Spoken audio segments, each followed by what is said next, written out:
ជំរាបសួរបងប្អូនទាំងអស់គ្នាថ្ងៃនេះខ្ញុំនឹងបង្ហាញបងប្អូនទាំងអស់គ្នាអំពីរបៀបធ្វើបង្គាចំហុយខ្ទឹមសជាមួយនឹងមីសួរមានរសជាតិឈ្ងុយឆ្ងាញ់ប្លែកជាប់ចិត្តតែម្ដងចាអញ្ចឹងដើម្បីចង់ដឹងអំពីរបៀបធ្វើនិងគ្រឿងផ្សំយើងមានអ្វីខ្លះយើងចូលរួមទស្សនាវីដេអូទាំងអស់គ្នាចាជាដំបូងឡើយយើងមានមីសួររបស់យើងចំនួន1ខាំតើយើងដាក់មីសួររបស់យើងត្រាំទឹករយៈពេល15នាទីចាជាបន្តមកទៀតខ្ញុំមានខ្ទឹមស្លឹករបស់យើងនឹងចំនួន1ដើមយើងហាន់វាឲ្យទុយល្អិតៗបែបហ្នឹងមកហើយសម្រាប់គ្រឿងផ្សំបន្តមកទៀតគឺខ្ញុំមានខ្ទឹមសចំនួន5កំពឹសម្ទេសចំនួន2ផ្លែនិងខ្ទឹមដើមនេះគឺខ្ញុំប្រើខ្ទឹមដើមធំចំនួនបន្តិចបើសិនមកបងប្អូនអត់មានខ្ទឹមដើមធំនឹងទេបងប្អូនអាចប្រើខ្ទឹមដើមរបស់យើងទុយៗហ្នឹងបងប្អូនអាចដាក់តិចឬក៏ច្រើនទៅតាមចំណង់ចំណូលចិត្តរបស់បងប្អូនបានហើយបន្តមកទៀតយើងយកគ្រឿងរបស់យើងនឹងយើងយកទៅកិនឲ្យវាបានម៉ត់ល្អចាឥឡូវយើងបានកិនម៉ត់ល្អរួចហើយអញ្ចឹងជាបន្តមកទៀតយើងដាក់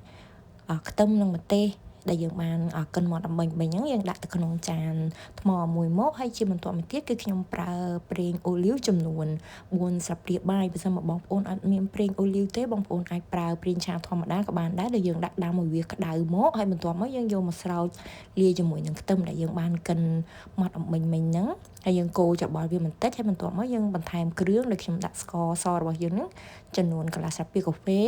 ម្សៅស៊ុបចំនួនកន្លះស្លាបព្រាកាហ្វេទឹកត្រីចំនួន2ស្លាបព្រាបាយនិងប្រេងខ្យងចំនួន1ស្លាបព្រាបាយហើយសម្រាប់គ្រឿងផ្សំនេះដែរបងប្អូនអាចធ្វើការបន្ថែមបន្ថយទៅតាមចំណង់ចំណូលចិត្តរបស់បងប្អូនបាន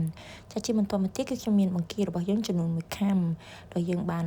បេះផ្នែកក្បាលហើយបន្ទាប់មកយើងយកកន្ត្រៃមកកាត់កន្លែងជើងបង្គារបស់យើងចោលឲ្យអស់ហើយបន្ទាប់មកយើងយកកន្ត្រៃរបស់យើងនឹងកាត់កន្លែងខ្នងរបស់បង្គារបស់យើងនៅពេលដែលយើងកាត់ខ្នងបង្គារបស់យើងរួចរាល់ហើយគឺយើងយកកំបិតមកឆូត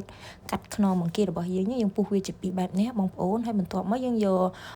កំបិតអង្កន់សាច់បង្គារបស់យើងបន្តិចមកដើម្បីនៅពេលដែលយើងចំហុយទៅបង្គារបស់យើងបានត្រង់ស្អាតចាឥឡូវសម្រាប់មីសួររបស់យើងវិញបន្ទាប់ពីយើងត្រាំទឹករយៈពេល15នាទីហើយឃើញថាមីសួររបស់យើងបានរីកល្អហើយអញ្ចឹងយើងយកមីសួររបស់យើងលាយជាមួយនឹងគ្រឿងខ្ទឹមដែលយើងបានកិនបាត់អំបិញមិញហ្នឹងដែលខ្ញុំដាក់វាតែ1ស្លាបព្រាបន្តិចទេហើយយើងច្របល់បន្តិចចាជាបន្តមកទៀតយើងចាប់ផ្ដើមចំហុយមីសួររបស់យើងដែលខ្ញុំប្រើចានជាមបែបនេះហើយបន្ទាប់មកយើងយកមីសួររបស់យើង